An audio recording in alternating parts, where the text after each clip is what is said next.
Hey there, friends, and welcome to episode 278 of Just the Zoo of Us. This week I'm joined by a wildlife educator and paleontology ambassador for a review of the one and only towering icon of the dinosaur world, Tyrannosaurus Rex. We discuss what we can learn about T-Rex from the fossils they left behind and the similarities we can see in their modern dinosaur cousins, as well as bringing T-Rex to life through art and narrative, Project Paleozoo, and so much more. Just the Zoo of Us presents Tyrannosaurus Rex and Modern Dinosaurs with Christian Flores.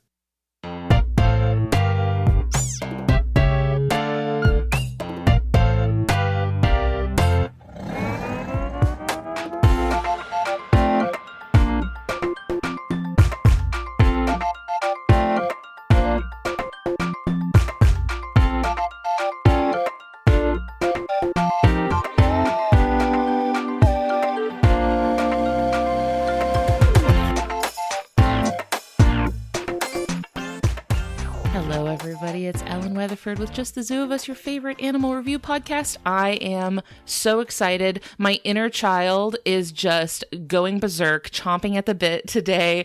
We have a very exciting animal to talk about. We have a brand new friend to talk about that exciting animal with today. This is Christian Flores. Say hi, Christian. Hi, everyone. It's awesome to be here. Christian, what are your pronouns real quick? My pronouns are he, him. Thank you so much. I am so excited to talk to you, not just about the really exciting, really cool animal that we're going to be focusing on today, but also to talk about some of the cool experiences that you've had with the dinosaurs among us and the amazing life that we share our modern planet with. Christian, what has your journey alongside animals been like? Yeah, so over my career, I've had some pretty cool experiences, I feel like I can say. I've worked in the zoological field for some time, wildlife education work. So essentially, I'm a wildlife educator, paleo educator on the social media side. But professionally, like I said, I worked in the zoological field, working with various species from red pandas, kangaroos, emus, owls, all sorts of different stuff.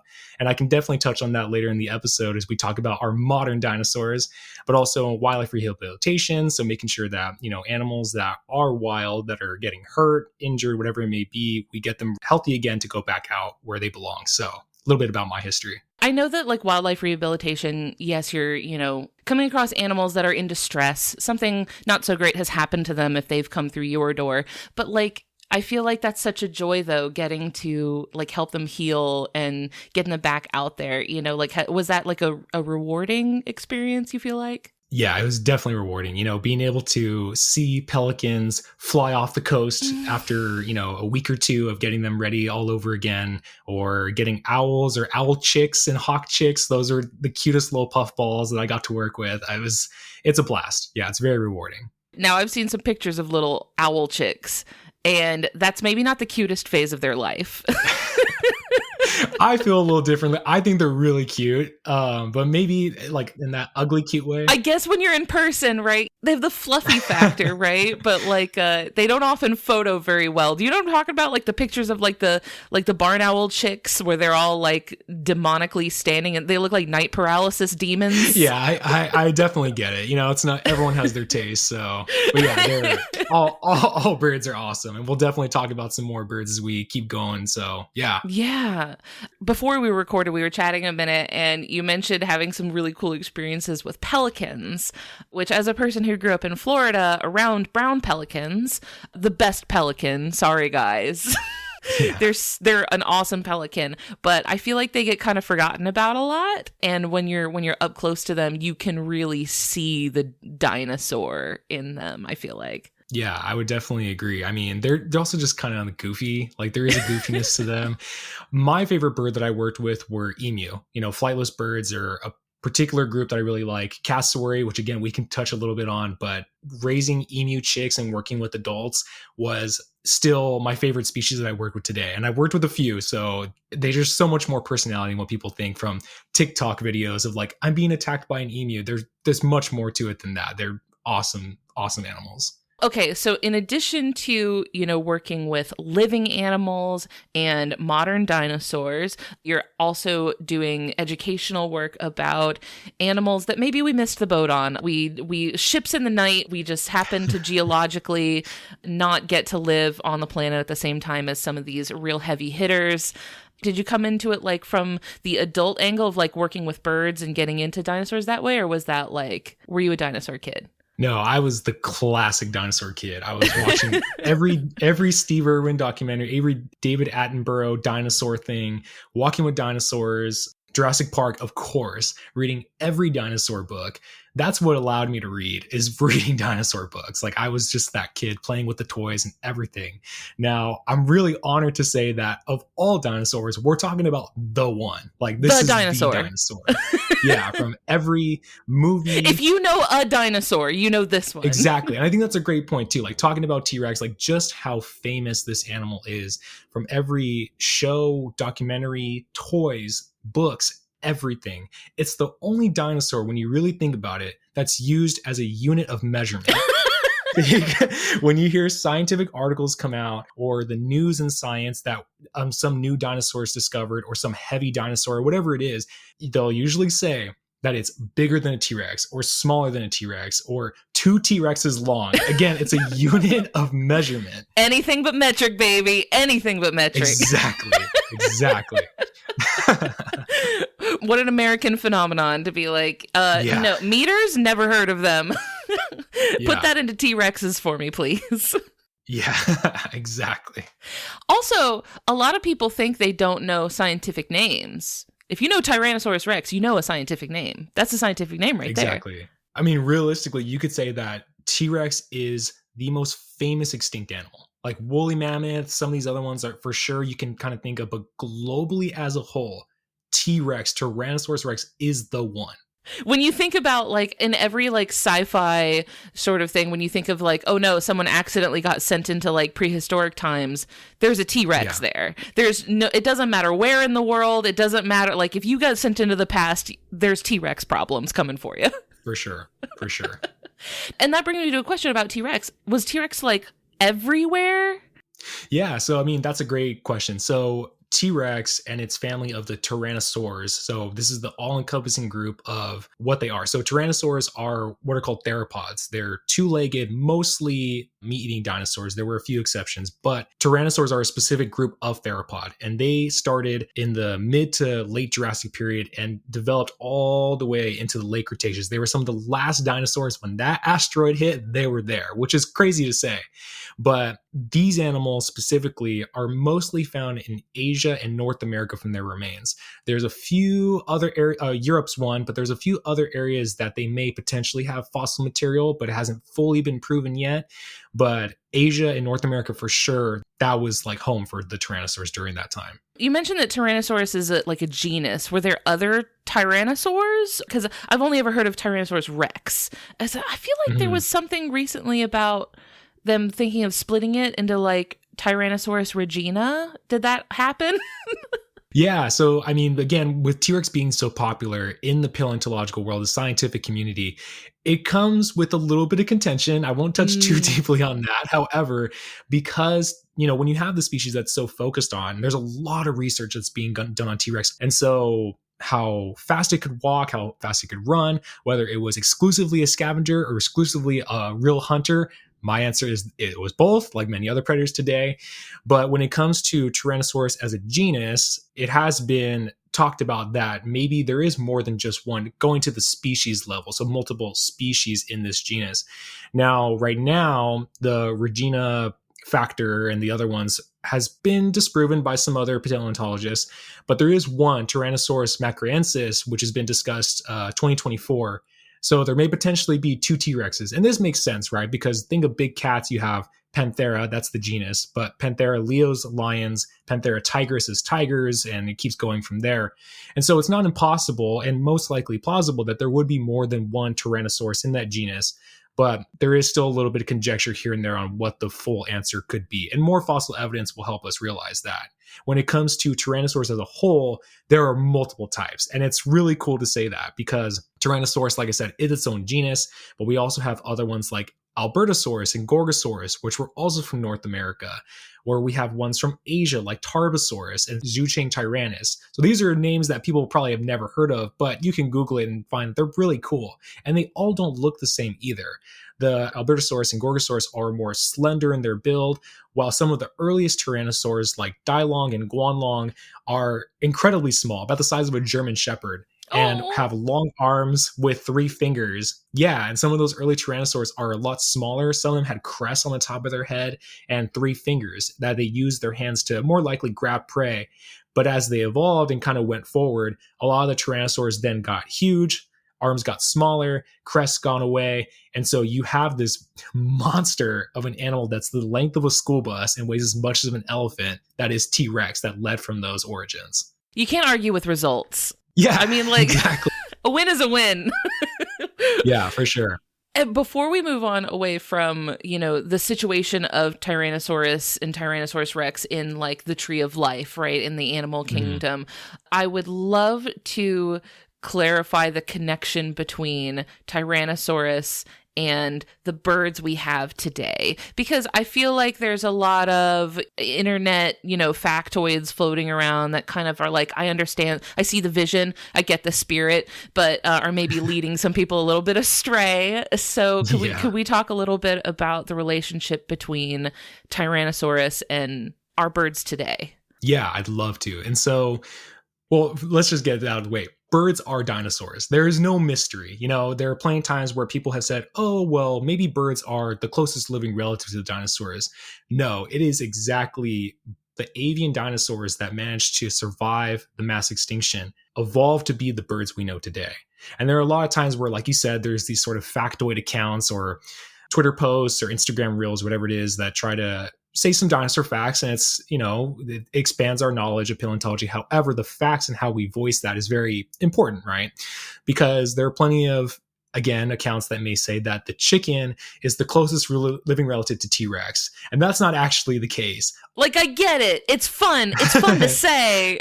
Yeah, totally. But it misses the mark a little bit. Yeah, and anything from the sparrow outside your window to the red-tailed hawk, the cassowary, the emus, pelicans, penguins, all of these birds descended from the dinosaurs that survived this mass extinction, the avian dinosaurs specifically. And so, again, not only do you hear commonly the chicken is the closest living relative to T-Rex or dinosaurs, that's not true. But also, one bird that I'm really fond of is one of my favorite birds, if not my favorite, is the cassowary. Very large bird, black feathers, blue and red face, and very prehistoric looking with that one very large, nail for foraging for fungi and fruits on the forest floor. But people say that the cassowary is the closest living relative to all the dinosaurs. I've seen, unfortunately, some zoological institutions talk about this, some fact accounts and all sorts of different media say that the cassowary is the closest living relative to the dinosaur, and that is not the case. They look dinosaur-ish. They kind of get that reminiscent primordial look to them, but all birds, the ones outside your window to exotic ones around the world, all of them are dinosaurs. So just want to clear that up for you. And T-Rex isn't the only dinosaur also. Like, there's other dinosaurs.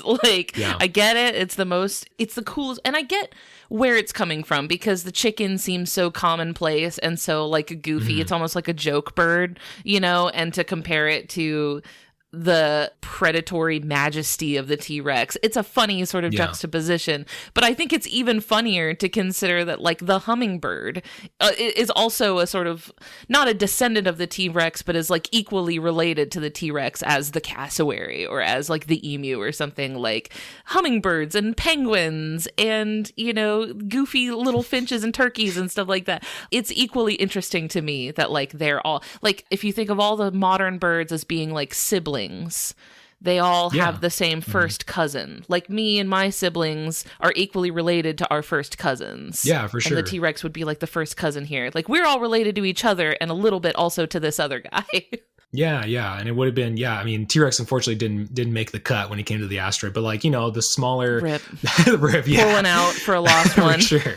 But like a lot of the smaller feathered dinosaurs or birds developing at that time, those were the ones that, eventually became what we have today. And as an educator, it's an interesting point to make too, because, I've done wildlife education work. I've done paleo education work for adult groups, children's programming.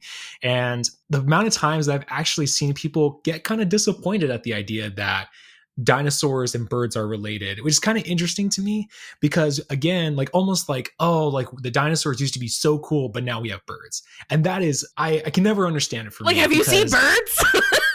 Yes, exactly. And birds are so cool. Again, I could talk about so many different adaptations and behaviors that birds do today that can you only imagine? We are still in the age of dinosaurs, I would say. There are so many species of birds that are so interestingly cool, from peregrine falcons that can fly 200 miles per hour, as fast as a train when hunting for prey, to cassowaries, again, which people talk about the nails being this weapon that's going to slash you open, but they're actually very shy behaviorally a lot of the time. And they use that nail for defense, but they also use it when foraging for fruit and fungi on the forest floor. And that may sound more boring to people, but is really cool in my opinion, because they help propagate plants on the forest floor as their droppings with those seeds and continue. And T-Rex's legacy, whatever you want to call it, of being a cool animal, we have plenty of cool animals today too when it comes to modern birds. I do feel like rather than it making dinosaurs less interesting, I feel like it makes birds more interesting. Exactly. Because then as I'm watching birds do normal bird stuff, I'm thinking about T-Rex doing the same things. I'm thinking about velociraptors doing the same things. And I'm oh, that tracks so much into even though we never got to see T-Rex in the flesh, living. We never got to see living velociraptors. It's you can kind of make some inferences about how they might have behaved because you can see it in the birds we have, which are so cool. It makes birds so much cooler to me. Exactly. Yeah, I feel the same. Did you watch that a couple years ago on Apple TV, Prehistoric Planet? Yeah, I did. And funny enough, there are two acquaintances of mine that worked on that, and I'm really cool people. Really cool people. Yeah. I'm familiar with some of that team. Yeah, I got the sense that they had there felt like a lot of love in it, because there were a lot of I'm not going to spoil anything for people who haven't watched Prehistoric Planet, because if you're listening to this and you haven't watched Prehistoric Planet, you should, because you would love it. There is a really, really cool T-Rex sequence in Prehistoric Planet, but I really loved incorporating behaviors of modern birds and mapping them onto giant, extinct dinosaurs. That was just really charming to me. Yeah, again, who's to say? We do have fossil evidence that birds and dinosaurs have shared many behaviors, and there's a lot of behaviors that can be universal across predators and herbivores throughout geologic time. But there is a lot of love that's been put into that documentary. Again, I personally know some names in there, and there's some really cool people on that team. And if you haven't watched Prehistoric Planet, not sponsored, but I know they're not paying us. It's just good. Yeah. I just liked it. How do you feel about the shift in more modern depictions of dinosaurs being shown with feathers? I think it's great. So for those that don't know, we use a term called integument. Integument is your skin covering, basically what covers your body. So as humans, we have regular skin, hair in some areas like our heads and whatnot. But in some dinosaurs, we actually have fossil evidence of feather imprints, or feathers preserved, essentially. And so there was a debate several years ago that, are they more reptilian? Are they scaled or skinned or feathered, whatever it might be? But of course, being related to birds, we have found that many dinosaur species did have scales. You look at an emu foot, there's scales on the legs, but there's also feathers that are throughout its body. And so there are probably many dinosaurs that were like that too. We have fully feathered dinosaurs that have been preserved. So not even just small ones, but one large tyrannosaur, I can say, is Eutyrannus. And Eutyrannus is an Asian tyrannosaur that is covered in feathers. It's not as large as T-Rex. It's still roughly about 25, 30 feet long, but is very well covered in feathers. And it's beautifully preserved too. Furiously Googling. Ooh, I really like some of these reconstructions of it. That's very cool. Yeah. I love the crest of feathers. What a beauty. Mm-hmm. Is there suggestion that Tyrannosaurus Rex may have had feathers? That is also a great question. So we do have what are perceived to be remnants of skin of T-Rex. However, these pieces are probably about the size of a ping pong ball or a golf ball. Now, remember, T-Rex is as long as a school bus and as big as an elephant. And so when you have a piece the size of a golf ball, that could be anywhere. And we don't fully know, if the entire body was scaled or feathered. If we think about, again, larger animals, whether it's elephants or anything else, they from far away look like they have just skin, like there's nothing there. But as you get closer on a smaller level, you can notice that there are hairs throughout the bodies of elephants. Now, of course, T-Rexes and elephants aren't the same, but just giving it like a general idea that potentially T-Rex being so huge from far away may have looked just plainly scaled or skinned, but as you got closer, may have seen a small coating of feathers kind of dusted across its body, basically. Maybe it had more, maybe it had less, but that could be the general idea and kind of the most accepted at this point, because feathers are accessible for insulation. They help keep things warm, but when you're that big, you want to make sure that you can cool your body down. Now, there are some animals that use their fur or feathers to cool their bodies. So there is this, still some purpose for why T-Rex could have had feathers. But again, most likely in my eyes, that it probably would have looked like kind of like an elephant with little stray bits that you probably wouldn't see unless you were close up. I don't think you really want to be too close up to T-Rex either. So a little in the danger zone. Maybe we just weren't meant to see that. Yeah, exactly. There's a lot of things in nature that I think just aren't our business. Yeah. And I've worked on a Tyrannosaurus Rex project, actually. So I have friends that are paleo artists, and one close friend of mine by the name of Julio Lacerda is a very talented one. And he and I actually worked on a project that was specifically about T-Rex from the egg all the way to adulthood. Wow. And so our example does have no feathers, or at least you can't see them unless you were too close up. But essentially, it travels this sort of narrative paleo story of an infant T-Rex growing to be an adult. And so, I mean, you can find that on my social media, but essentially, yes, like kind of discussing and looking to the scientific narrative side of what T-Rex's life could have looked like. Oh, I'm just thinking about a little baby T-Rex. Yeah. Was it cute? I'm sure they were cute. Yeah, I don't know if they looked like a baby owl all puffed up, but I'm sure they were cute. I mean, they've already got the intimidation factor, but that's one thing I really liked in Prehistoric Planet was that they showed like a mother T-Rex with like some babies. It was very charming, I felt like. Funny enough, in the doc, it's actually the dad that's raising the young. The dad! It's not the mom. I feel like I knew that and I misremembered it because I remember thinking like, it's just like emus because they're good dads. Yeah, there are a few bird species like emus and cassowary that it's the dad that exclusively raises the young. And again, that's a cool behavior that very well dinosaurs could have done. Like there could have been multiple groups of dinosaurs that it may have been just dad leading the way with their kids. And so again, kind of touching back on those modern and possibly prehistoric behaviors. Yeah. So since we were talking about, what ways could things like feathers or things that the T-Rex may have had on their body, like how they could help them, let's get into our ratings for T-Rex, which if this is anyone's first time listening to this podcast, it's our bit. We rate animals out of 10 in different categories. The first category is effectiveness. This is things built into the animal's body, adaptations, like you talked about how, some species of Tyrannosaurus got very, very large and developed very tiny arms, and maybe they gained or lost feathers over time. Christian, what would you give T-Rex out of 10 for effectiveness? I feel when it comes to effectiveness of an animal like this, I don't want to sugarcoat T-Rex, right? I can't say 10s all around. I don't think that's really the right thing to do. Their weakness to asteroids is really working against them here. Yeah. That's why they're not getting a 10. But that's the one thing. Like, if they were just a little more asteroid proof, they would have been fine. Right. I feel like I would give T-Rex an 8, personally. Okay, that's and I good. think when it comes to T-Rex, it does have some really cool adaptations. As a predator, it has some of the strongest jaws on the planet. Now, of course, people like to talk about that as like, it's just the most powerful thing in the world. It's not asteroid proof, but it does have strong jaws. And those strong jaws have really shown us the power of what an animal like this could have in the fossil record. We have found duck-billed dinosaurs or hadrosaurs, their vertebrae with scrape marks and essentially breakages in the bone. And the largest predator in that area of the time is T-Rex. There is no other large theropod that this could potentially be. And so when you find a duck-billed dinosaur or a Triceratops vertebrae that is smashed and has marks in it that match a Tyrannosaurus Rex tooth, it just shows you what this animal is packing with those powerful jaws. That is like a really interesting sort of fossil evidence of, like, you have left such an impact on the world that there is evidence of you in other animals. Right. Yeah, it's intense. Like, you really think about that. That is wild.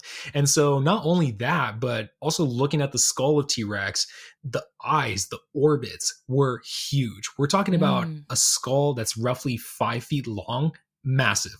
But with that comes two massive eyes about the size of a softball or a small like melon each. And by way of having such large eyes does bring visual acuity, kind of like our modern birds like eagles and raptors that have really good eyesight. They're visually acute, and that allows them to see prey from a large distance away, and also depth perception. T-Rex, if you look at it from top down, if you Google a picture of a T-Rex skull from top down, you'll notice it's kind of like a capital T. Basically, there's the base, the line that would create the base of a T, and then the line that goes up top that kind of sticks out. That's kind of what a T-Rex skull is somewhat shaped like. And so the top part of the T, that crossbar, essentially where the eyes are. And so if you look at it from that perspective, it has a really good front view of what's in front of it. And that allows us as humans, who also kind of have a face like that, to have really good depth perception.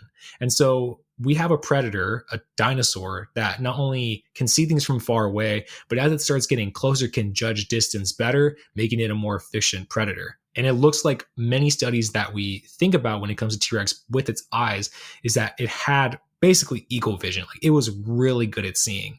And again, you have Triceratops and duck-billed dinosaurs and all these different animals that you have to perceive in this environment that help it be a good predator.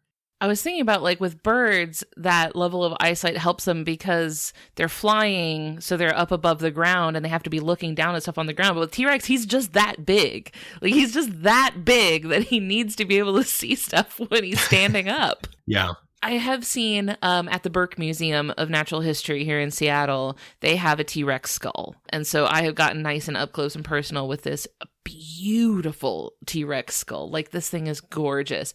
And it made me think about, I was like, yeah, these days we have, I don't know, bears, I guess, would be like one of the largest sort of like land predators we have.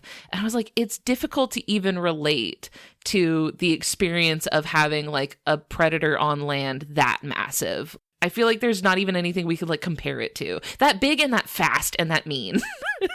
Yeah. Well, that's actually a great point that you bring up, Ellen, is that T-Rex may not have been as crazy fast as what people think. And so I guess that can also go to the sort of the adaptation part, is that, you hear different, even just watching Jurassic Park, for example, when they step on the gas and you see like the speed go up to like 50, 60 miles per hour as they're trying to get away from the dinosaur, in that T-Rex may not have been a runner. It may have been a power walker instead. And Love it. That sounds funny. Yeah, that sounds funny saying that. But in the foot of a T-Rex and the foot of many tyrannosaurs, basically there's what's called the arctometatarsus. And I won't go too deep into the scientific gesture, but basically this is part of the foot bones. And essentially, because its arctometatarsus is pinched on the foot, you could look it up on Google and kind of get a sense of what it looks like. But essentially, it's this sort of pinching in the bones of the foot. And so it makes it very stable, and making sure that it's very good at not like twisting and turning when you're trying to pursue prey. Now, if you are very big and very heavy, 8 tons or so, you don't want to slip. You want to be able to, have good traction, be able to follow that prey. And because you're so heavy, T-Rex's strategy may not have been outrunning its prey like a cheetah. It may have been more like, I don't want to say a wolf, but again, something that's going to be following their prey for an extended period of time until your prey is just way too tired to fight back, and then you obliterate its bones with your mouth. So that is... It's a persistence hunting. Exactly. That's potentially the strategy that T-Rex would have followed. And it makes sense, right? Because again, thinking back, you see your prey from a distance, you're probably not going to be able to get really fast to it quickly. So you're going to follow it for a good amount of time. You're going to slow it down. It's going to get tired. And eventually you get it from there. So if you can't be fast, be annoying. Yeah. Persistent. Yeah, I've heard that about like early humans, right? That like the early humans adaptation was for persistence and like not necessarily running fast, but running for a long time. So I guess that's something that as a human you could kind of relate to, of like, oh well, if you could just stick with it, you know, like I don't like thinking of a T-Rex as like a giant slender man though. Yeah, I mean, the fossil record tells us plenty of truth, so That also that kind of makes them a little bit scarier, to think that it's not just going to be like, oh, I see a T-Rex, I got like 30 seconds until it's game over. Now it's like you see a T-Rex and you're like, oh man, this is going to be an ordeal for a while. This thing's going to be chasing me for a long time. That's almost worse. Yeah. That's like prolonging the experience. Like I'd rather you just close the distance. Yeah. I do want to ask about the tiny arms, because the tiny arms seem like such a dramatic adaptation to me, and it is sort of like the one thing that I think makes T-Rex kind of goofy. You know, everything else about it I think is so powerful and so intimidating and so majestic and cool, and then they have these tiny little cartoon little nubby arms. What happened that made them like this? Why, like, what's going on here? Why are they like this? Yeah, and I think it's also important, before I fully answer that, it's important to kind of note that evolution doesn't make choices. Evolution is based on, you know, the constraints in your environment, how you adapt. And so I think a lot of times people kind of think that, again, like evolution makes choices, and it doesn't necessarily do that. And so in the case that we were talking about the first Tyrannosaurs, again, they had long arms, 3 fingers, probably used them more for grabbing prey and then finally getting them with their mouth. Now you have this sort of development, and what those pressures could have been, who's really to say? But essentially, yeah, we do have these tyrannosaurs that over time, the arms start to get smaller, the heads start to get larger, those crests also start to go away. And so there is, I don't want to use this word of prioritization, but essentially, you know, the arms are going down and this face, the skulls are being reinforced and prioritized, I'll say in quotes, to where you have, again, this very powerful bite. And when you're leading with your mouth, you don't need your hands anymore, essentially. Now, of course, there's a lot of debate on whether T-Rex's arms were completely vestigial, meaning that they don't really have a purpose anymore, or that maybe they were used for holding prey somehow still, or maybe being used during courtship or mating. And so I don't think we really have a full answer for that. There's been even one discussion that just one of T-Rex's arms, even though it's about as long as your arm, a human arm essentially, but could hold up about 400 pounds each. Now that's not small. That's a good amount of weight to hold. That's more than mine can do. Yeah, exactly. That's a lot of weight you can be holding for such a big animal. Now, again, this is 8 tons of an animal. So when you kind of think 8 tons, carry 400 pounds each, that's a lot, but also how good is that in practice, you know? And so again, someone smarter than me could probably answer that. And maybe with time, we'll be able to figure out more answers. But for whatever reason, again, life found a way, and evolution kind of paved that for, again, the jaws and the pressure and leading with your mouth became the strategy that allowed them to win each time. The tiny little vestigial arms, like, it reminds me a lot of birds, like emus, right? That like maybe have decided that walking was actually fine, and maybe we'll go back to that. And you know, and the little wings shrink down, and they're not gone, but like they're tiny now. So it kind of like you could kind of see some through lines there of them being like, maybe arms are overrated. Yeah. I also was like, when you're talking about bite force and then being able to like put like a lot of pressure on their jaws, I was trying to think of like birds that would come to mind that would, you know, be putting a lot of pressure on their jaws. And the first thing I thought of was parrots. Like anyone who's ever like fed a parrot like a hard nut or anything like that, you can see that in action. They can really put some force in those bites. You can get chomped. Yeah. In the zoological sphere, you know, working with parrots you got to be pretty serious with it. And you don't really think about that when you're looking at this, you know, brightly colored, beautiful bird. But behind the scenes, when it comes to the zoological stuff, working with parrots can be a little intense sometimes. They have a good little brain there. It's almost too good. My only experience with parrots has been like working with conures in a pet store. And I had to stop wearing brightly colored nail polish because the conures would always try to like peel back my nails because, or like they would try to like break my nails or something because it was brightly colored and seemed interesting to them. So, and I was like, I don't like your combination of intelligence and the ability to crack my finger open. Yeah. So I don't know, maybe a lot of people don't think to compare T-Rex to parrots, but I see it. I see it a little bit. They got crunching force. Yeah, exactly. Got all the bite force there. Hey friends, we're going to take a quick break to hear from our friends on the Maximum Fun Network. When we get back, we are rating ingenuity and aesthetics for Tyrannosaurus Rex. So stay tuned. In 2 weeks. 2 weeks. Put on your gecko shorts and grab your pogs. We're celebrating Max Fun Drive, 90s style. Support the shows you love. And get some rad retro-themed gifts. Meetup day, bonus content, and more. So don't miss it. On the World Wide Web, March 17th. Somewhere in an alternate universe where Hollywood is smarter. And the Emmy nominees for Outstanding Comedy Series are Jetpackula, Airport Marriott, Thruple, Dear America, We've Seen You Naked, and Allah in the Family. In our stupid universe, you can't see any of these shows, but you can listen to them on Dead Pilot Society, the podcast that brings you hilarious comedy pilots that the networks and streamers bought but never made. Journey to the alternate television universe of Dead Pilot Society on MaximumFun.org.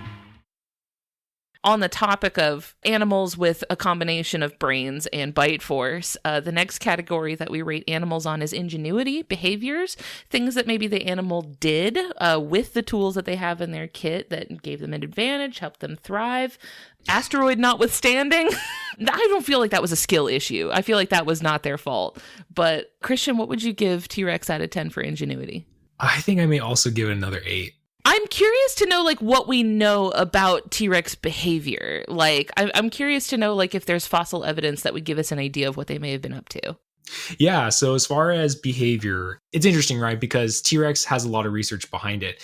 And so when we think about Tyrannosaurus Rex and how it may have behaved, this is essentially one of, if not the top predator in its ecosystem. It is incredibly large. We focus a lot on the predatory stuff, but also knowing what we know about birds and what could become of this animal. There is some speculation, granted, but as far as, again, a very efficient power walker, the bite force and how it uses jaws, the evolutionary history of what this animal represents and what it's gotten to, but also even when it comes to, let's say, like courtship and mating. Now, of course, we don't have fossil evidence of 2 tyrannosaurs meeting up and trying to riz each other up, but that would be a very embarrassing fossil, wouldn't it be? But again, when we think about courtship for birds and crocodilians do share that lineage deeper back with dinosaurs, is these 2 large predators meeting up, potentially, using low frequency, complicated calls that even maybe the human ear can't pick up, or displaying colors and what it may be. I am giving them, granted, some leeway because there is speculation here because it's an extinct species. But I would be one to say that courtship for Tyrannosaurus, or a lot of the behaviors of hunting, caring for their young, very likely that they had parental care. So that's also an added element.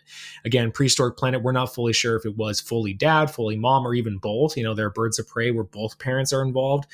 There's still the potential for that. And I do think that that's really interesting and really unique. I guess where I'm really happy about is the cutting edge of where behavior will continue to go.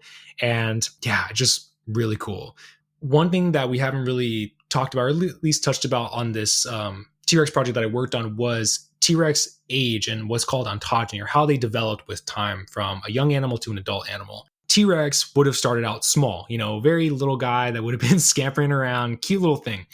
But what's interesting about Tyrannosaurs, and T-Rex especially, is that we have enough fossils to say we have a somewhat understanding of their growth rate.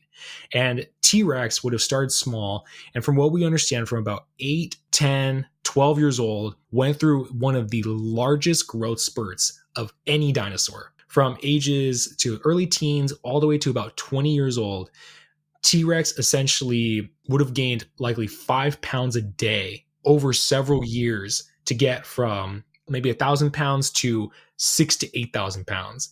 And not only that, is that we have skeletons like Jane. Jane's a younger Tyrannosaur, about 10 to 12 years old. So she's kind of where, he or she is kind of where that cutoff would be of where they're going to start that growth spurt. And we have ones that kind of fill in those gaps from there. And so this would have been more of a lankier T-Rex, a skinnier, more slim T-Rex by comparison. Maybe that awkward teenage phase hasn't quite grown into the body yet. Exactly. Exactly. And there's also discussion that because T-Rex was this sort of lengthier, slimmer, more gracile version of itself when it was younger, that it may have been hunting different prey than the adults. And so you have this sort of separation in the ecosystem that T-Rex, as a younger one, may have been hunting more fleet-footed animals, like the ones that look like ostriches, like Struthiomimus and some of those more ostrich mimic dinosaurs is what they're called, to, again, more faster prey, large lizards, or whatever can find the ecosystem. And then as you get older, you become the one that can then eat duck-billed dinosaurs and triceratops and the really big stuff and start obliterating bones. And not only that, when it comes to behavior, is that we talked about how triceratops and duck-billed dinosaur vertebrae had those scrapings and breakages from the top. We've also seen scrape marks on the bottom of the vertebrae. And what that would mean then is that most likely this is an animal that passed away, whether from being hunted or being scavenged. And now whatever predator this Tyrannosaur is now eating the insides, the belly side of it, and probably scraping to the vertebrae on the inside this time. And so there is this sort of debate again of whether it was a hunter, whether it was a scavenger, but realistically, lions hunt, but they also scavenge. Hyenas hunt, but they also scavenge. Many predators throughout the world hunt and also scavenge. And unless you're very, very specialized to do this sort of job of scavenging, like a vulture, for instance, you're going to be doing both. And it just makes the most sense ecologically. And so for T-Rex to say, oh, this thing's dead, I don't want it, or that thing's alive, it's not worth it. Realistically, with the adaptations that we also see with the feet and the eyes and everything going on, T-Rex most likely was doing both. And I think that's a really interesting discussion to have alongside everything else that we've talked about. So that's why I would give it its 8 rating. Yeah, I mean, I feel like a lot of my expectations of T-Rex behavior are informed by pop culture, right? They're informed by the depictions we see, you know, in media like Jurassic Park, or in, you know, however they're shown in science fiction and stuff like that. But I just feel like, especially when I see reconstructions of T-Rex skeletons, I had pulled up a picture of Jane, as you mentioned, and I see what you mean a little bit. I mean, yeah, of course, to me, it looks lanky because it's literally just bones. But so I'm not having the benefit of seeing the filled out creature. But I don't know. I feel like when I see the posturing of like the predator sort of like leaned forward in that sort of like hunting mode, to me, that just like evokes, it reminds me of like have you ever played Horizon Zero Dawn? No, I haven't actually. Okay, there's some like theropod-y sort of robots in that, and that's kind of what it reminds me of, this sort of like scanning and, you know, alert, sort of like watching the surroundings and like looking for prey. Like that's what it evokes to me. And I know they weren't always like that, right? They would have had time to, you know, be resting or they wouldn't necessarily always be sort of scouting for the next meal, but that's just the image that comes to mind for me. Yeah, exactly. It's hard not to picture T-Rex kind of in that position. It's funny too, because the T-Rex project, one of the last images that I worked on with Julio was just a Tyrannosaurus Rex just sitting by a tree and watching a turtle clamber out of a river. Because that's an average behavior. There are predators that just rest, they relax, and also kind of just scan at what's going on, not because they're hunting, but just seeing their environment. And so seeing this little turtle come out of the river is just, you know, that's something that T-Rex could have very well done. That reminds me of like forever ago, I did an episode on fireflies with a firefly scientist. And I remember having a very, very lovely mental image of a T-Rex looking out over a field of fireflies. Hello, quick note. That episode was number 191, Fireflies with Dr. Sarah Lauer. It was a fascinating episode. We talked about the chemistry that makes fireflies glow and how they lie to each other and steal from each other. It was a wild ride. Go check it out if you haven't already. Okay, back to the episode. and just being like interested in it, you know, because like birds have that same sort of like curiosity to them, where when something is new or something is interesting, they'll kind of like, you know, investigate. And like I'm thinking of like crows and ravens, right? That might, oh, that's interesting, and they might just want to come check it out just to check it out. They're not always on the hunt. Maybe something's just interesting and they want to look at it. I think T-Rex could have had the capacity for wonder. It's really funny you say that too, Ellen, because there's actually another piece of art in this story that I'm talking about where we have a young Tyrannosaurus Rex with fireflies surrounding it. So I'm glad you brought that up. Oh, how prescient. You know, I feel like we need to not only think of them as hunting all the time. They probably had things that made them happy, and they probably played and had a good time, because we could see like that interest in novelty in things like parrots and in things like crows and ravens. Like we can see stuff like that in modern dinosaurs. So I don't think we should rule that out in the ancient ones. Yeah. Emus especially, because you mentioned seeing a lot of parallels between emus and T-Rex. Emus, I feel like, are, every time I see a video of someone that like has one, keeps one on a farm or something like that, I feel like there's a lot there. They seem very intelligent to me. Did you have that experience working with birds? Yeah, I mean, I've obviously worked with a few different birds. When I was raising emu chicks or working on that, they are the cutest little things in the world. I gotta say that. They're so fluffy. But they're very curious. Even as adults, they're very curious. As a prey species, you know, they're also very aware, because they don't know when an abrupt noise could mean I'm a danger. And so they're a little dorky in that way. But yeah, you know, there's definitely parallels that you can look at and see. Let animals experience joy and experience curiosity and experience wonder just like we do. I think it gives a well-rounded image of the animal. And since you mentioned that the baby emus are very cute, we've talked a lot about baby Tyrannosaurus Rex in this episode. Maybe they were cute. And I know that this is going to kind of depend a lot on depiction and like how we have reconstructed this animal. But the last category we rate animals on is aesthetics, which is just how they look, how nice they are to look at, whether they're cute or cool or beautiful, what you think. Christian, what do you give T-Rex out of 10 for aesthetics? I'm going to give it a 10. This is the one where I'm going to give it a 10, because even when you look at the bones, you know this thing is going to be cool. It is Tyrannosaurus Rex. Now, of course, we don't know what it looked like in life. Now, there's that big cutoff right there. But there is a lot of paleo art or scientific depictions of what T-Rex could have looked like, whether with the feathers, without the feathers, whatever it was. I've also, like I said, I've worked on a personal project that had depictions of T-Rex and what it potentially could have looked like. Now, sky's the limit to a degree. You know, maybe it wasn't purple and green like Barney, but, you know, there are plenty of natural tones that it could have been: browns, grays, blacks, but also could have had, you know, complementary colors or aesthetic colors for display and attracting mates, like reds and oranges and such. And so when I worked on this project, I had personally envisioned T-Rex being black and orange, which may sound a little odd, but as young animals, some of them have very cryptic patterns to kind of blend in with their surroundings and stay hidden. But as this animal becomes an adult, those colors that were used for camouflage could be used for aesthetics and attracting a mate. And so my adult depiction of T-Rex is sort of like a drab black, off black color with an orange face and a red throat to kind of, again, signal that it's a fully mature animal, that, you know, whether you're a rival, a mate, that this is a fully adult animal that, you know, is in the ecosystem. So just some inspirations of that. We also see a lot of, in modern birds, we see like the chicks looking very different from the adults, right? Like with emus, the emus, you know, with their little fuzzy stripy babies. And then as they get older, you know, the colors all kind of become the same brown and dark, you know, black colors and stuff. So like, I don't know, the little T-Rex chicks could have been all fluffy and cute and stripy. Like, there's precedent. Yeah, I mean, I think going back to cassowary, if you look at a chick of them, they're kind of like a goldish yellow and brown. And then as they get older, they then get the black feathers and are red and blue in the face. That's so different, you know? And so there's a chance that T-Rex could have looked somewhat similar, maybe had drastic change. I mean, we see that its physical body made big changes, and so maybe its aesthetics would have too. So, but again, I just think T-Rex is such a 10. It's hard not to say anything less.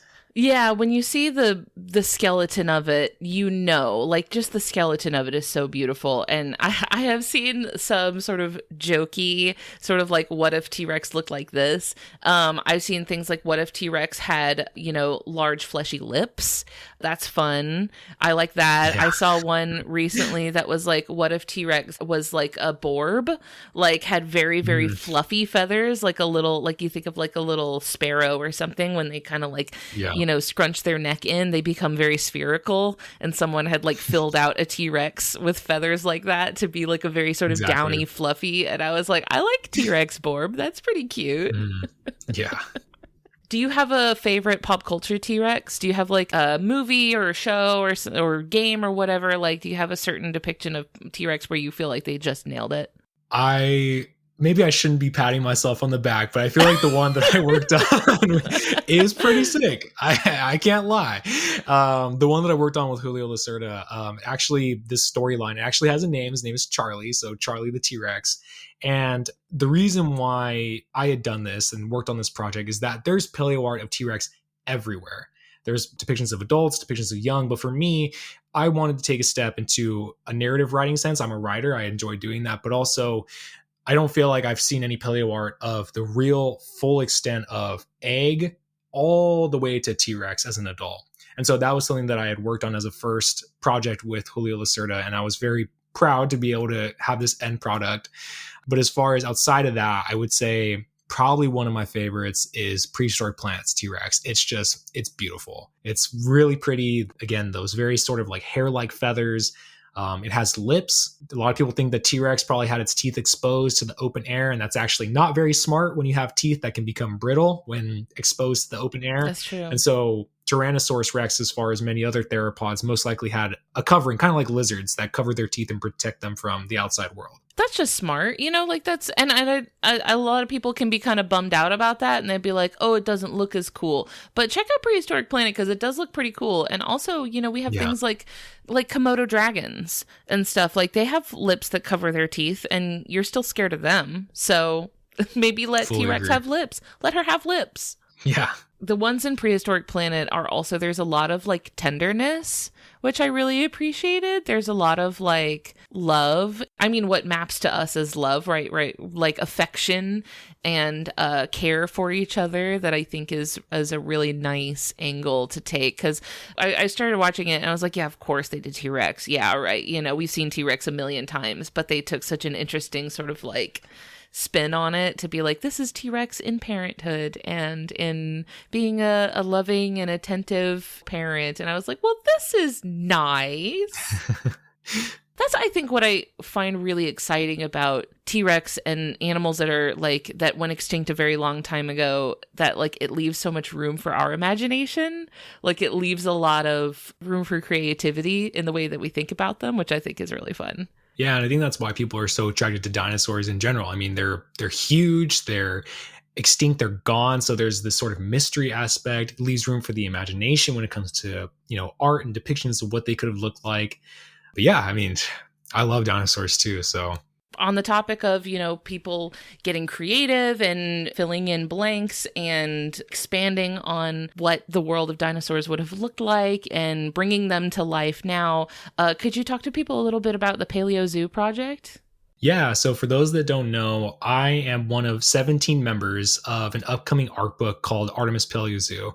And so you can find us on social media at Project Paleozoo. But essentially, this is, again, an art book that's been, I think we're on our third year working on this, and it is coming up. It is soon going to be out. But essentially, it is a zoo or a zoological institution that, what if we could bring extinct life back from the brink? What if we could bring it back into our modern day, but not release it out into the wild? We are going to instead take care of it as though we are an accredited zoological institution. Now, sometimes people have a view of a zoo being, you know, not a great place, that, oh, the animals aren't fully happy or living out their lives the best that they can. But zoological institutions today and what you envision of a zoo is new, and welfare and what habitats look like, and incorporating behaviors and giving them a very natural experience is what modern zoos are doing. As AZA zoological institutions are performing that. Now we take that and we include extinct life. Now, of course, there are some things that we are filling in those blanks and we're doing a little bit of speculation, don't get me wrong, but we are very scientifically informed. For me, I am the team's lead writer. So a lot of the written communication that you're going to see is a part of what I've worked on. I am a social media manager, and my big role that I'm very proud of is that I am the team's zoological consultant.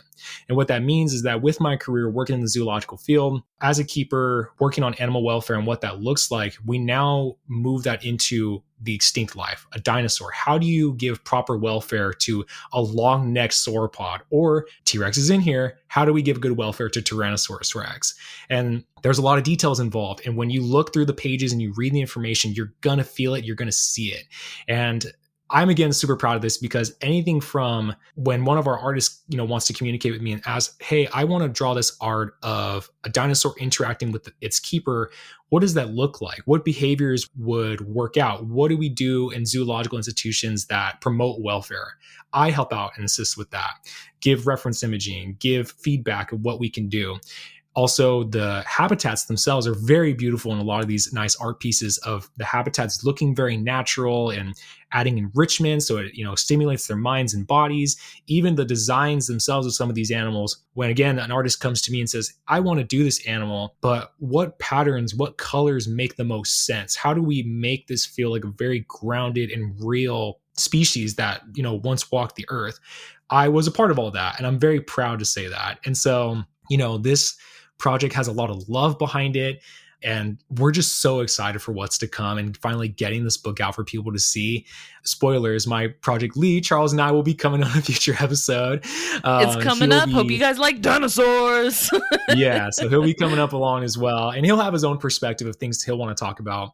But again, we have put so much time into this, and if there ever came a project again, whether a video game, another book that's looking for a zoological consultant, I am happy to help out and go from there. Get your dinos right. Exactly. And all those behaviors and the good stuff. But yeah, Project Paleozoo is coming up. You can find us on that. And yeah, just be ready because it's coming. We're excited. I am also very excited. And for anyone who wants to keep up with you and your work and learn more from you, you put out a lot of really great, really informational videos on social media.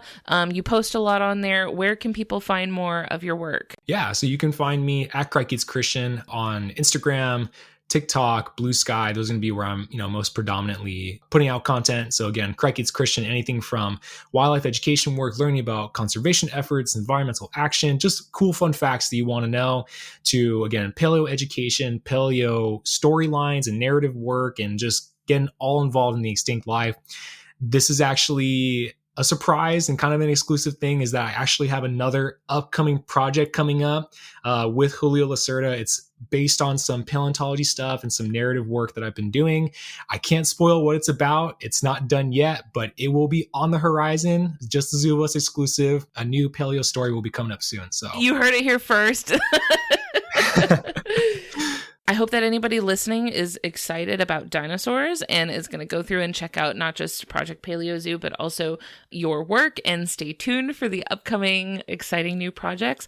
Thank you so much for spending this time with us, teaching us about T-Rex, maybe correcting some misconceptions, dispelling some myths, deepening the love and appreciation for not just the dinosaurs we may have missed out on, but the dinosaurs that we have all around us right now. I hope that next time anyone is out and about looking at all the little birds hopping around in their yard or birds flying up in the sky, you think about T-Rex and you think about how lucky we are to share the world with dinosaurs to this day.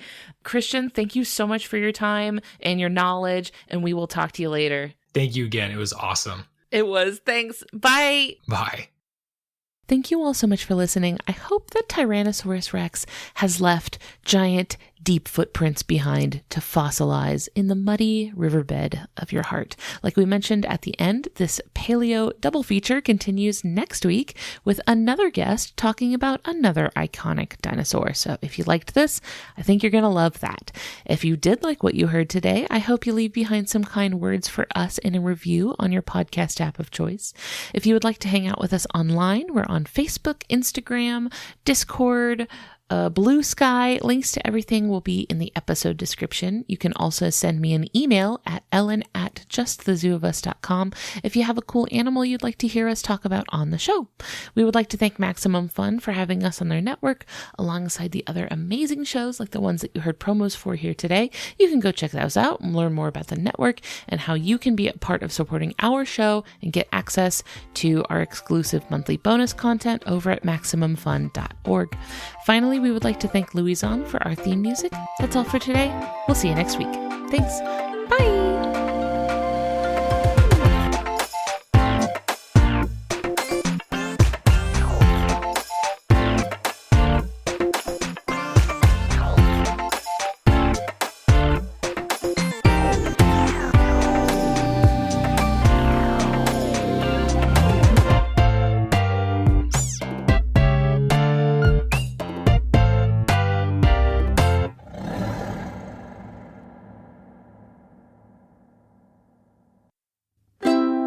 Maximum Fun, a worker-owned network of artist-owned shows. Supported directly by you.